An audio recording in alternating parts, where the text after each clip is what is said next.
aangoo mootummaa fudhate tokkotu jibba uummataa miidiyaa irratti erga lallabee booddee qabeenya biyyi sun qabdu hunduma fudhateetu duula banee. Duula banee maal godhee isan sila sitti medha. Warra loluu dhaqe dirree waraanaatti lolee miti kan inni galu. Gujii dhaqeetu mana namaa loltuu itti naannessee mana jiraattota Oromoo mana qotee bultootaa itti naanna'ee gubeetu sirbee viidiyoo isaa immoo ilaalaa hinuun jedhe. Waan nuyi maaltu ta'inaa laata maaltu ta'ee laata Oromiyaa keessatti jennee amma deebinee haa wal gaafannu qabna. Itti naanna'anii sirbanii gubanii mana Oromoo qe'aa buqqisanii viidiyoo isaa immoo kunoo ilaalaa jedhanii nutti agarsiisan beeki. Wanti dhoksaan hin jiru. Tokkitti haa taatu viidiyoon argamte.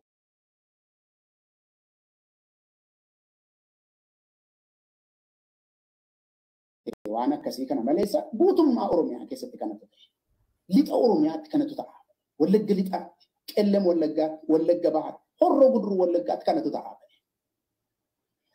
Jaarsaaf jaartii maanguddoo mucaan keessan qawwee fudhatee daggala dhaqee jedhanii balbala irratti ajjeesanii awwaala immoo akka isaan hin arganne godhaa ba'anii. Dargaggootas akkasuma godhaa ba'anii. Kun lola waliinii miti. Lola waliinii jechuun akkas miti. Ormatu Oromoo lafarraa duguuguudhaaf duularra jira. Kana hin dhosse Jawaar. Hin dhosse.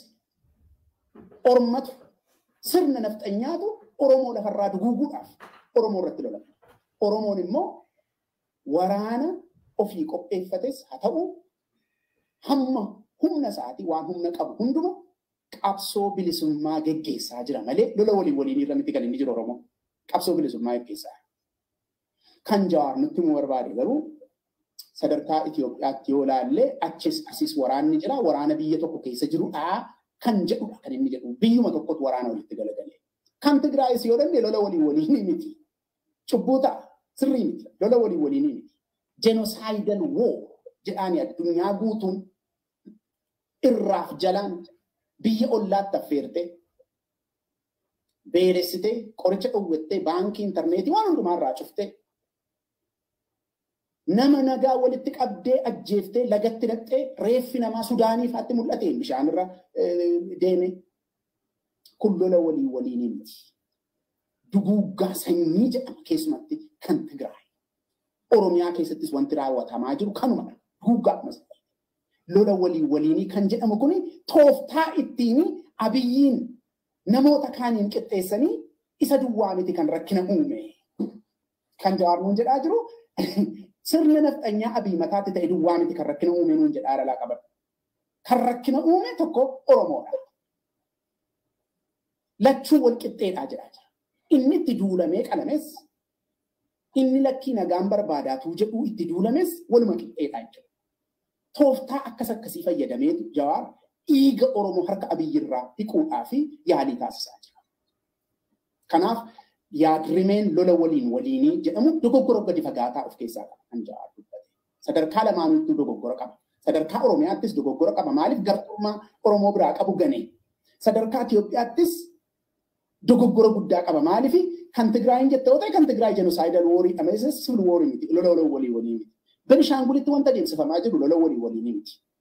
Amaaratu daangaa ce'ee dhufee weeraree nama lafarraa fixee raawwateetu maqaan taane immoo itti kennee televizyiiniitti ba'ee waan nama suukanneessu hojjeta. Lolli waliinii hin jiru. Genocidal war kan Oromiyaa keessas jiru, Benishaanguliinis kan jiru, Tigraayinis kan jiru kanumadha.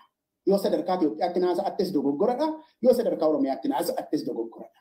Wanti guddaan nuyiif garuu gartummaa Oromoo, aantummaa Oromoo Jawaar keessaa danfusa dhabnee Jawaar warra Itoophiyaa ta'ee achi as waa'ee Itoophiyaa nutti muusaa.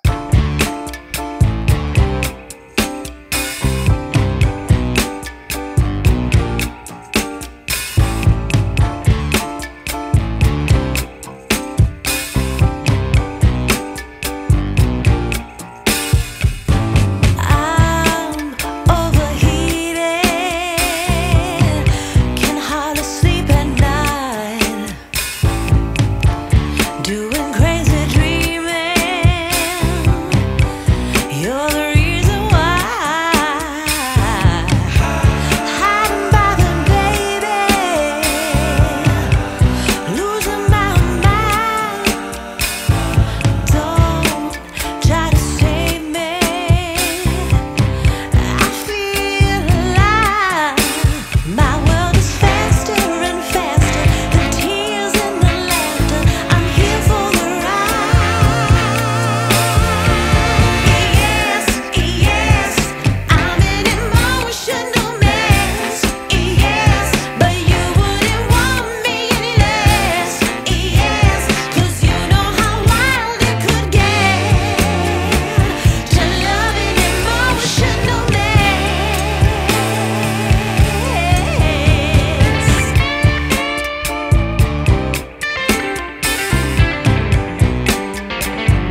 deebi'eetii kufi.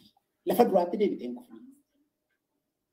Siyaasa Oromoo keessatti kanan arguu hawwaan amma. Kanaafan gaaffii gaafachuu barbaada.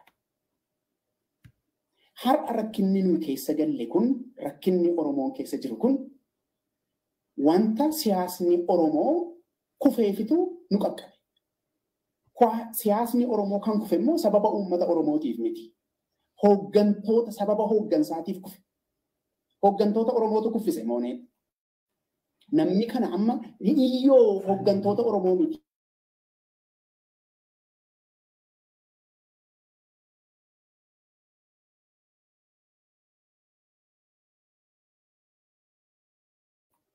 Falmuu durummaadhaan kan fudhachuu qabu itti hooggantoota siyaasa Oromooti. Amma achi keessaa akka yeroo Oromoo Pirootestii nama dubbataa turetti, akka nama waan danda'u godhaa turetti, itti gaafatamummaa hin fudhattaa yoo naan jette itti gaafatamummaa fudhachuun barbaada. Dogoggorri kee kanadha. Kanarratti nuyi teettaa nama naan jedhu itti gaafatamummaa isaa fudhachuun barbaada. Amma sirba kan biraa ituu hin banin, ituu sirbinuu nyaatan jedha. Sirba kan biraatti ituu hin galini gaaffii ani siin jedhe sanan gaafadha amma. Gaaffii an kuni akkuma sila siin jedhe nama hundan ilaallatu. Akka hooggantoota Oromoo keessaa nama tokkotti ani nama tokko duwwaatu hin ta'in adda durummaadhaan ga'ee guddaa qaba jedhee waan an gaafadhuuf. Jawaar kufaatii Oromoo irra ga'eef itti gaafatamummaa maalii fudhata? Moo itti gaafatamummaa hin qabu? Kufaatii Oromoo irra ga'eef itti gaafatamummaa maalii fudhachuu barbaada Jawaar? Waan kana gaafadhuuf hin qabana. Yoo mana hidhaa jiru barreeffama artikilii tokko barreessee Addis Istaandaardii irratti natti fakkaata ergee maxxanfame irratti Jawaari itti gaafatamummaa kufaatii Oromoo irra ga'ee hireetu isa kaan hayyootaaf isa kaan maaliif hireetu ofii shadiida harka dhiqatee keessaa ba'ee gale. Kufaatii Oromoo irra ga'e irraa homaa itti gaafatama hin qabu. Homaa tokkoyyuu waan itti gaafatamu hin qabu. Jenne homaa waan gumaaches hin qabu jechuudha. Kanuma dubbiin. Waan gumaache qaba taanaan lafa Oromoon ga'e sanaaf keessumatti gaafa 2018 harca'iinsi dhalate sana lafa geenye sanaaf ani Jawaar waan gumaache qabaan jedha. Waan gumaache qaba taanaan waan itti gaafatamus qaba. Itti gaafatamummaa maalii fudhata jalqaba Jawaar? Ani Jawaar jalqaba kufaatii Oromoo irra ga'eef itti gaafatamummaan koo kanadha jedheetan 1, 2, 3 jedhee uummata koo immoo dhiifama gaafadha. Isa booddee immoo kana booda kanaan dura kufne irraa waan ta'eef kana booddee immoo karaan nu baasu maayinni kan jedhu immoo hin mari'annaa jara keenyaa jedhama. Maleessa mana hidhaatii baatee sirbatti hin dabartu. Yeroon kun yeroo itti Oromoon sirbu miti. Yeroo sirbaa. Gaaffii kan irraa hanqatina. Kufaatiin Oromoo irra ga'e kufaatii hooggantoonni Oromoo fidanidha. Isaan keessaa tokko Jawaar. Jawaar itti gaafatamummaa maalii fudhata? Itti gaafatamummaa namni hin fudhanne hooggansa miti. Jireenyaaf iyyuu hin tolu. Itti gaafatamummaa nama fudhatu duwwaatu hooggansaaf tola. Hoogganaadha jedhee namni ani kabaju kan hin jala deemuu barbaadu dargaggoo Oromoos kan hin itti amanu biyyas kan ani itti amanu nama itti gaafatamummaa fudhatu. Namni itti gaafatamummaa hin fudhanne biyyaaf hin ta'u, ofiifis hin ta'u, maatiidhaafis hin ta'u, sabaafis hin ta'u. Baruutu nurra jiraata. Kana yoo jenne wanta 2018 nurra ga'e sanaafi lafa itti kufne barreetu karaa deemnu immoo tolfannaa jechuudha. Kanaafi ani amma yeroo kanatti jechuudha abaluu sana balleesse, abaluu kana balleesse, abaluu immoo kana balleesse jechuun barbaadu yoo hunda isaa beekne jechuudha. Hunda isaa beekna bara. Tokko lama hunda isaa beekna. Hunda isaa beekna. Siyaasii Oromoo akkamittiin harkaaf miilli hidhamee OPDOtti akka kenname. Maaliif akka kenname? Eenyufaan akka kenname? Tartiiba keenyee tokko tokko walii wajjin dubbachuu dandeenya. Yeroo isaatu ga'e waan ta'eef kunis gaafa barbaachisaa ta'e dubbata. Ammaaf garuu waan ati na gaafatteef Oromoon hooggantoota isaa qeequu duwwaa miti. Itti gaafatamummaatti dhiyeessutu raraata. Qeeqa duwwaa miti kan isin jedhu. Nama waa'ee qeeqaarra miti kan jedhu. Itti gaafatamummaan jiraachuu qabaa. Maal jechuudha? Yeroo Oromoo Pirootestii bara ijoollee 5,000 ol wareegnee jedhee nutti himamti jira. Itti gaafatamummaan jiraachuu ture jiraata. Eenyutu dhaqee bishaanitti naqe waan sana? Yoo dogoggoraan wal dhaalumaanitu bishaanitti nam'e ta'e har'a ammoo deebinee akka bishaanitti nam'ee fi karaan keenya sirrateeraa kan jedhudha. Kanaafan dubbachuu barbaada. Kanaaf Oromoon har'a kan isa baasu maaliif abalutti na jalaa dubbattuu miti. Itti gaafatamummaa hin fudhatamuun fudhattu jalqaba lafa kufnetti. Gaafa sanan si amana isa boriitiif. Itti gaafatamummaan koo kana gaafa naan jette yookaan walii galla yookaan immoo lakki itti gaafatamummaa keetiin siin jedha. Gaafa sana irratti walii galle qabsoo bilisummaa Oromoo keessatti humnoota gidduutti wal amanuutu dhalachuu danda'a. Dubbanneeti kan wal amansiisnu malee duuchaadhaan akkasumatti miti hin ta'u akkasitti. Dubbanneetu diignee gadi tokko lama inni walitti haasofneetu.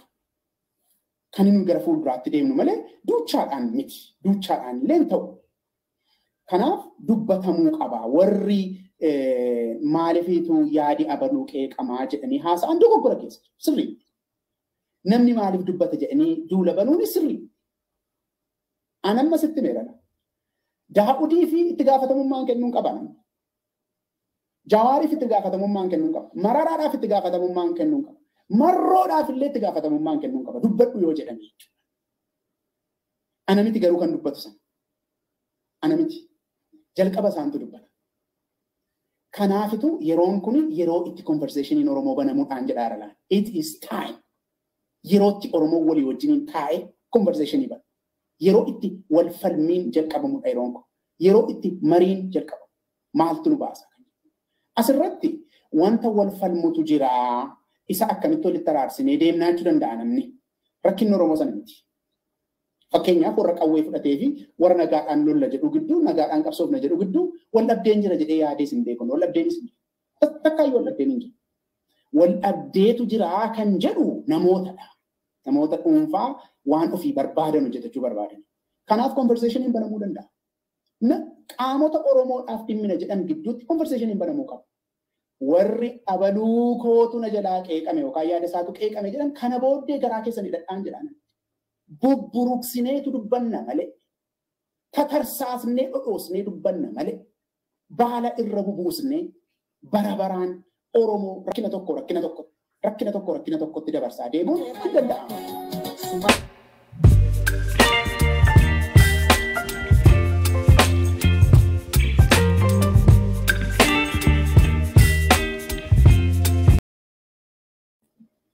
Mucaan namaa waan itti amanee